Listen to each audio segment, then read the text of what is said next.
یکم کلگاه برمهنان کوارکانه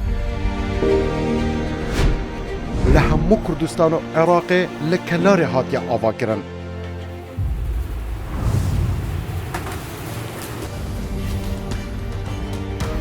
سالانه 1500 تن کوارکن سپی برهمتینه. کارگاه قارچکی هیوا لگرمیان دمیدین کردستان رو داوه دا ببینن.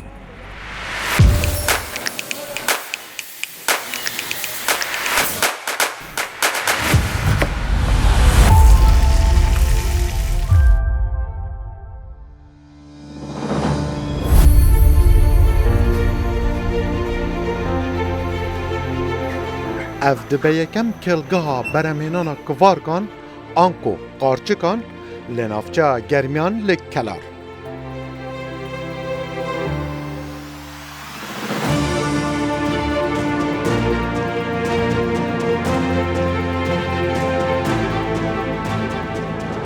اف کلگه به آوائه که ستاندرد هاتیت درست کرن. هیا بر همه وانجی کوارک الدوف ستاندرد آمن.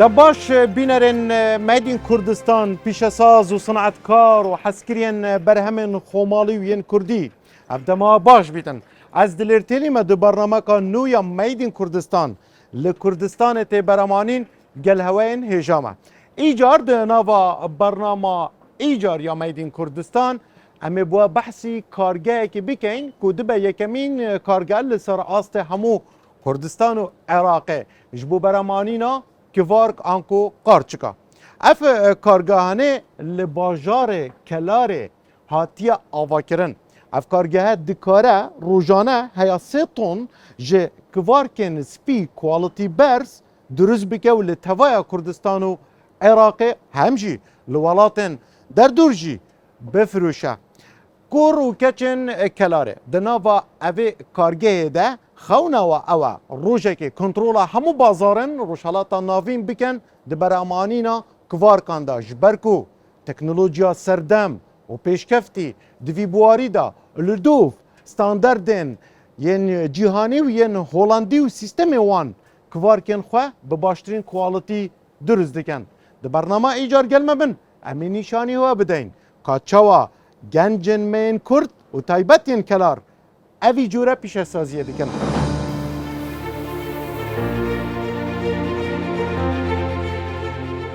اف جوره کوارکان کو اف کلگه برهمتینه جه صدی 100 سروشتیه و به کوارکن سپی صدفی تهناس کرن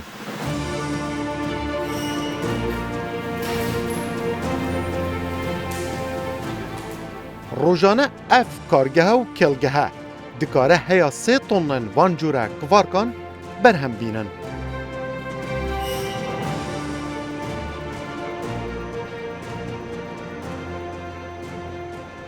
قارچک بەرهەمێکی خۆراکێکی زۆر تەندروستە لەسەر ئاستی هەموو جیهان خواردنێکە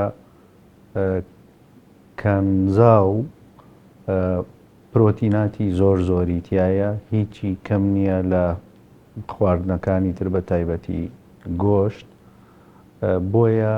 خواردنی قارچک زۆر بەسوودە و تەندروستە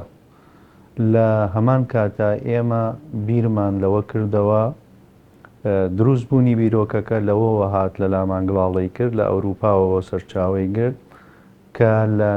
ناوچەی خۆمان ئەم جۆرە بەرهەم ناهێنین بە شێوازێکی ستانداری جیهانی پرۆفیشناڵ بیرمان لەوە کردەوە کە کارگەیەکی ئاستبەرزی جیهانی لە ئەم ناوچە لە هەرێمی کوردستان دابمەزرێنین و بۆ ئەوەی خەڵکی کوردستانیش هیچ بێبەش نەبێ لە ئەو بەرهەمە ستانداردە جیهانیە.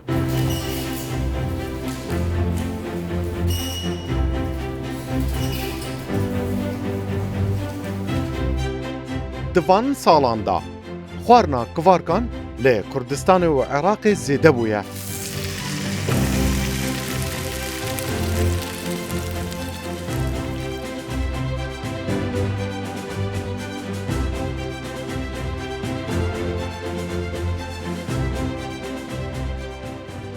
Rojane berhemê vê kargehê diçe di nava bazarên Iraq û Kurdistanê de.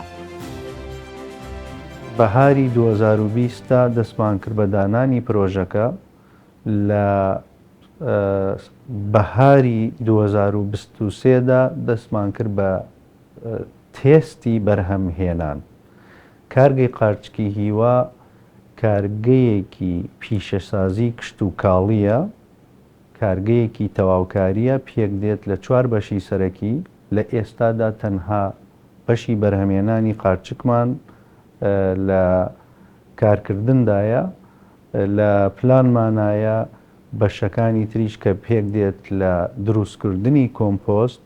موادە سەرەتایەکەی و بەشی ڕیسایکل ئەو موادەی کە بەکاری دێنین ڕیسایکڵی دەکەن دەیکەینە پیتمۆس، ئەتوانین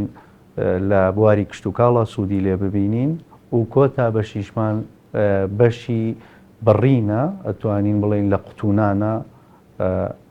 کارگەیەکی متەکامل دەبێت هەر 4 بەشەکە تەواو بێت.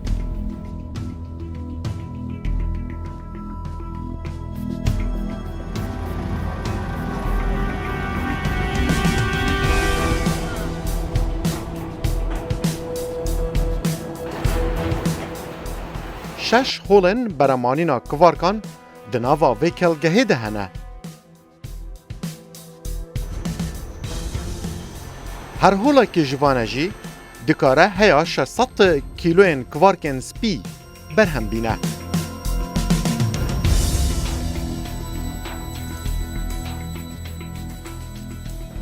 ئێمە بە سێ قۆناغی چنین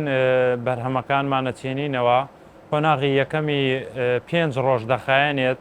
دوای ئەوەی 5 ڕۆژەکە تەواو بوو کەش و هەوا و سیستەمی هۆڵەکەمان ئەگۆڕین بۆ بە ئینفلاش، ینی کەش و هەواکەی کە خۆی پێویستێتی بۆ دووبارە بچێتە قۆناغی دووەمەوە بۆ چنین. تقریبان 7 بۆ 8 ڕۆژی پێویستە، دوای ئەوە 5 ڕۆژی تر چنین دەکرێتەوە قۆناغی دووەم، کە قۆناغی دووەم 5 ڕۆژ تەواو بوو چنینەوەی 5 بۆ هەفتەیەک 5 ڕۆژ بۆ هەفتەیەک ئەمێنێتەوە لە ڕێی ئەو کەشوهەوای تایبەتی خۆیەوە کە پێدرێ بۆ دووبارە دەست بکاتەوە بە گەشە، کە دەستکرەوە بە گەشە 5 ڕۆژی تر چنینی لێ دەکرێت. بەم سێ قۆناغە تێپەڕ دەبێت چنینەکانی.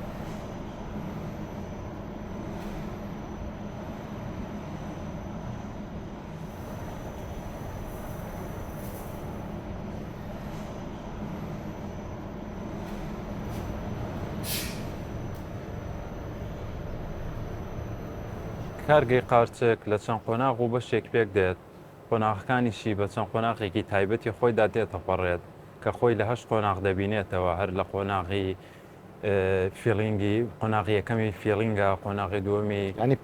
پڕکردن بەڵێ کەیسینگ، ئەوەی کە خۆڵ هاتووە تەقاعد لەگەڵ کۆمپۆستە ئامادەیە بۆ پەروەردەکردن.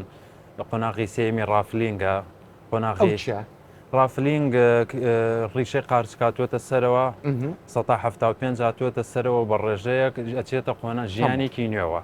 قۆناغی سێمی کۆڵداونە کە شکاندنی گەرمایە، قۆناغی پێنجەممان پینینگە، پینینگ قارچکەکان دەبن بە گرێ و دەبن بە قارچکی بچووک، گرێکی بچووک تێدا دەبین. بەڵێ تەمام.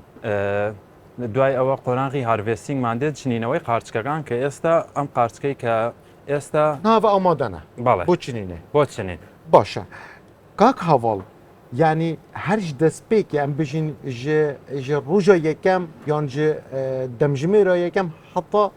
دێتە چنینە چەند وەخت ژێرە لازمە؟ نزیکی 4 بۆ 5 ڕۆژ. 4 بۆ 5 ڕۆژ پەیوەندی بە ژیانی قارچکەکەەوە هەیە. چەوە؟ مەسەلەن هەنێک کاتی قارچکەکە پێگەشتووە زووتر پێ ئەگات ئەتوانی زووتر بیچنیت، هەنێکتری هەیە تۆزێ تاخیر دەبێت، یعنی 4 بۆ 5 ڕۆژ ئەتوانی هەمووی بچینیتەوە. کاک هەواڵ، یعنی دەما قارچک دەگاتە کاتی چنین یان هەڵکاندن. باشە ئەمن دەبینم هەندێکی وەلێ دەکەن هەندێک دەمێنێ حتى كوتاهي بي دبي يعني روجانه جوره دبن روجانه دبي لب كنوا بەڵێ ئەو قارچکانەی کە دێن بۆ چنین ئەبێ ئەو قارچکانە بچنن کە پێگەشتووە و ئامادەیە بۆ چنین ئەوانەی کە بچووکەیە ئامادە نییە قارچکی ستاندار 3 بۆ 5 سانتیم ئەوانەی کە بچووکترە چاوەڕێ دەکرێت تا گەورە دەبن شەفتی دووەم دێتە سەری ئەی چنن.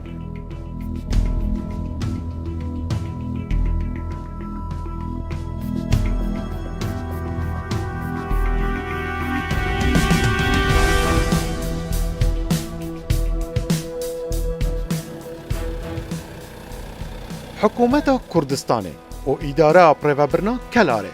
دخوازن کارگهن برهمن جده لباجر وان بین آوا کرن.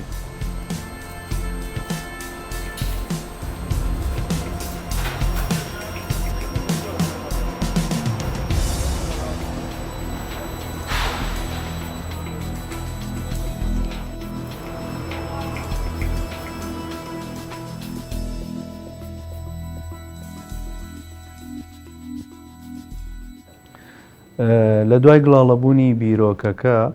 ئێمە کە تەقدیممان کرد دەتوانین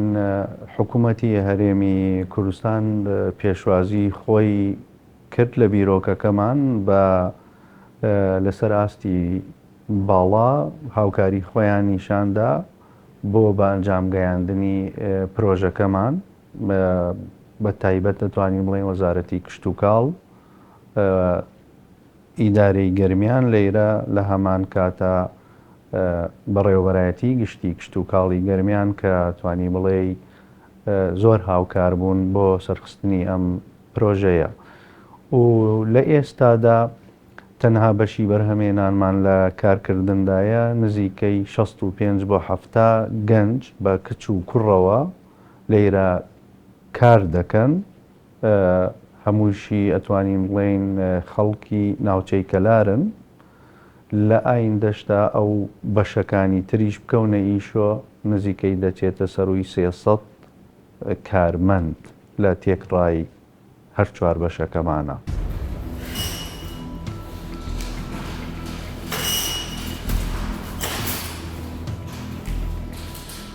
زۆرینە کارمەندن vê کارگehê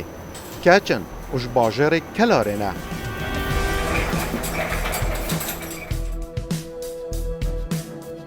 Tevaya wan keçan li beşê çinîn û pakîtingê kar dikin.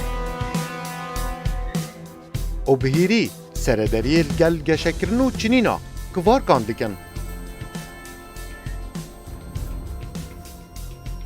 گرنگترین بەش لە کارگەی ئەمە بەشی چنینە کە 6 هۆڵمان هەیە کە هەر هۆڵێ ڕۆژانە نزیکەی 500 بۆ 600 کیلۆ قاشق بەرهەم دەهێنرێت و ئەم ماوەی شنینی قاشق زانستی خۆی هەیە ئێمە بۆ ماوەی مانگونی وێک فێر کراوین کە چۆن قاشق بەرهەم دەهێنرێ چۆنێتی چنینی کام سایزی بۆ چنین ئەوێ کامنی بۆ چنین نابێ و بە ڕاستی چنینی قاشق کارێکی ئاسان نییە هەموو کەسێ ناتوانێت بیکە چنین ئەم بەشە لە بەشی چنین زۆربەی ئافرەتان دەتوانن بیکەن چونکە ئافرەت دیقەتی زیاترە و تەرکیزی زیاترە بۆ چنین و ئەو سایزی کە ئەبێ بشێنرێت ڕۆژانە ئەم سایزەیە ئەم سایزە لە نێوان 3 سانتیم بۆ 5 سانتیمە لەمە بچووکتر ناشێنێت چونکە خەڵک زیاتر خواستی لەسەر ئەم سایزەیە ئێمە نزیکەی 30 کچین کە دابەتە بینە سەر هۆڵەکانە هەر هۆڵێ نزیکەی 6 یان 7 کەسی گەرەکە بۆ شنین لە هاوینە ڕێژەی بەرهەمێنانی قاشق کەمترە چونکە خواستی کەمتری لەسەرە بەڵام لە سستانە زیاتر ئەبێتەوە بێتە 2 ئەوەندە ژمارەی کچەکانی زیاد ئەوێ بۆ 70 یان 60 کەش.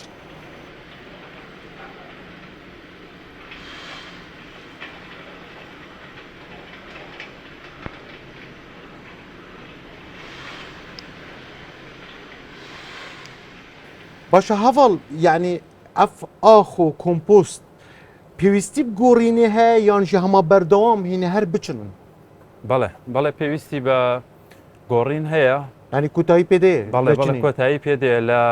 ڕۆژی یەکەمەوە تاوەکو ئەو ڕۆژەی کۆتایی پێدێ نزدیکی 45 ڕۆژی پێویستە یعنی ئەف ئاخواهانێک پشتی 45 ڕۆژی دی دەبێ هەموو بێتە گۆڕ دەبێ هەمووی بگۆڕێ و ئامادە بکرێ بۆ دووبارە پڕکردنەوە و لە ڕۆژی هەفتەیەمین ڕۆژی ژیانیەوە قارچک دێتە سەرەوە دێتە سەر تاوەکو 5 ڕۆژێ ئەمە فلاشی یەکێتی دوای ئەوە تەواو دەبێ ژیانی دەگۆڕێ فلاشی دوو دەگیرێتەوە لێ دوایەوە ژیانی دەگۆڕێ فلاش سێ دەگیرێتەوە 40 بۆ 45 ڕۆژ ئەخایەنێت ئەخانێت دوای 45 ڕۆژ دوای 45 ڕۆژ هەمووی لە ڕێگای دەستگاوە ئامێری تایبەتی خۆیەوە کە وینجە دانرێ لەسەر قەفەسەکان لە ڕێگەی کارمەندەوە هەر هەمووی بە شێوەیەکی ستاندارد بەسەر ڕەفەکان ئاچێتە دەرەوە و دەست دەکەن بە شۆردن و کوک ئاوتکردنی ئێرە پاستوریزە ئەکرێت لە پلەی گەرمای 72 دەرەجەیە 12 سعات دەمێنێتەوە هەرچی بوونەوەر و میکرۆب و بەکتریایەکی تابێ لە ناو دەچێت لە ماوەی ئەو 12 سعاتە کە ئەمێنێتەوە لە پاستوریزەیە باشە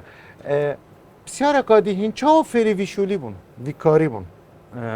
ڕاستی ئێمە کە بیرۆکەی ئەم کارگەیەمان بۆ هات لە دەرەوە ڕۆشتین کۆرسمان بینیوە خوێندومانە لەسەری شەهادەمان وەرگردووە دوایەوە قبول کراوین ئەو ساتوانیوانە ئیش پێ بکەین بەم سیستەمە و پەروەردە بکەین لە وڵاتی خۆمانە باشە کارێ بەرهەمانینە قارچکان یان کوکوڤارکان ئاسانە نەخێر چاوە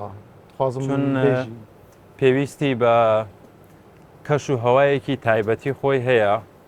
بە تایبەت لەم ناوچەی ئێمەیە کە زۆر گەرمە کۆنتترۆلکردنی ئاسان نییە ینی کاری هەرکەس نییە.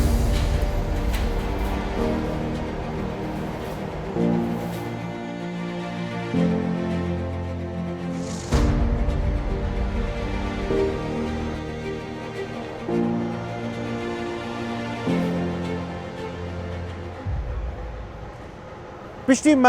هر دو آلیا لای راست و لای چپ ما کمپوست آنکو کارمندن اوی کارگه کمپوست اوی بومهاتیش ارمینیا همی هاتا بلاف کرن لسر سه قاطن لای راست و لای چپ دست به دانانا اوی آقا تایبت هاتا کرن داکو دست بجیانا که بده کرن یا کوارکا اتناوا کمپوستی دا اف کمپوستش بو وی کارگه اتیتن هر تو وی وان کوارکا آنکو کارچکا هر لجه خو اتناف دا تیکل دکن دبه کشو هواین تایبت دا دناوا اوی دا آنکو وی هوله دا ولی بکن هیا قارچه که دست بجیانا خو بکرن ده هر متر که 4 گوشه دا لسر هر لایکی شوانا دبه هفته 5 کیلوین کمپوسیب دانن و دیو دا آخجی بیتا دانن ده 37 متر دا نزیکی 2 طن یعنی آخه تایبت لسر دانن همان دمه دا 20 روژا دبه کارمندن بشه آماده کرنه خدمت اوان هر 6 لاینا بکن هیا دست به چه بیتا کرن به بلندبونا قارچکا و درکفتنا اوان قارچکان بکرن آنکو وان کوارکان افجی فیسن خوین تایبت هنه هیا اف قارچکا درست ببن اجبو دانان ابتنی یک هله کارمندن اوه کارگه یک دمجمره به مجل دبن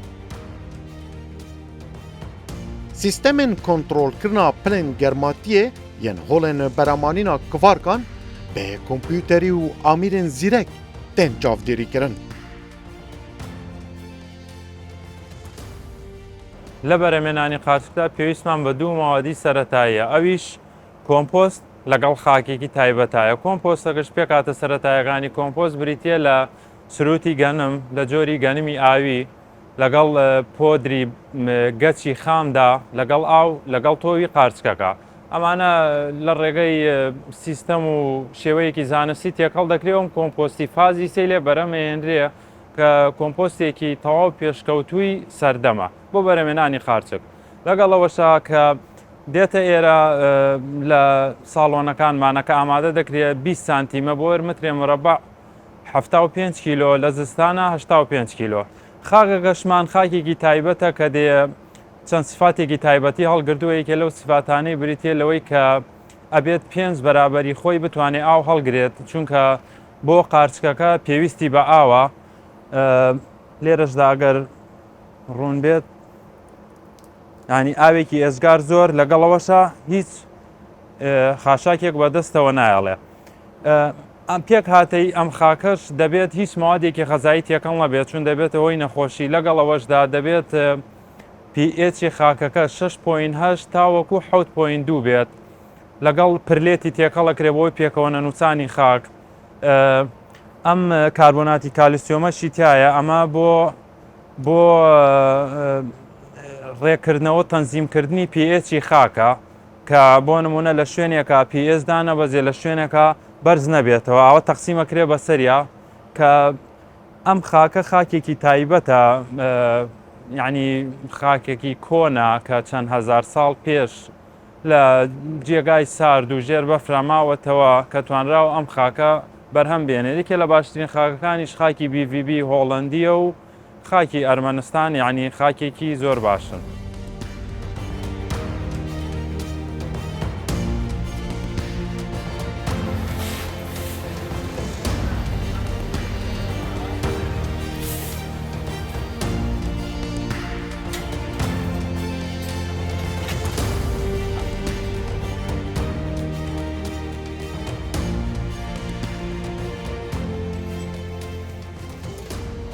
پاشەوەی کەوا بەشی چنینەوە ئەبێ پێویستەکە قاچکەکان بێنرێنە ساردخانە لێرەیە پلەی گەرمی قاچکەکان دائەبەزێنرێت بۆ 2 پلە تا 4 پلەی سیلیزی و ئێمە پاش دواتر پاکێتینگ دەست پێکە لێرەدا و لێرەدا قاپە قاچکەکان پێویستەکات کێشانە بگرێت کە ئێمە کێشانەی 300 غرامی 350 غرامی 400 غرامی هەروەها 1 کیلۆیشمان هەیە. طبعاً پاشەوەی کەوا میزانە و کێشانەی قاچکەکان تەواو ئەبێت ئێمە لێرە سلڤان دەست پێکە سلڤانی قاپەکان ئەکرێت لە پاشان لەیبڵی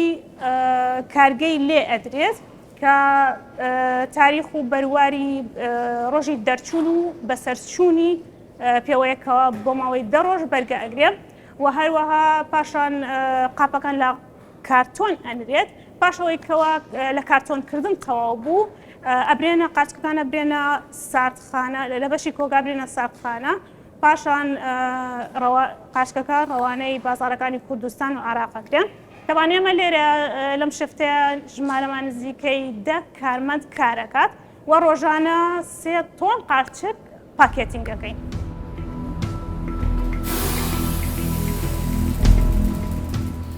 کڤارک خواردنەکە سەرەکی تێزانین لە جەم وڵاتên ئەوروپایە و ساڵانە jî takê Ewropî ji 7 heya 8 kîlograman dixwin.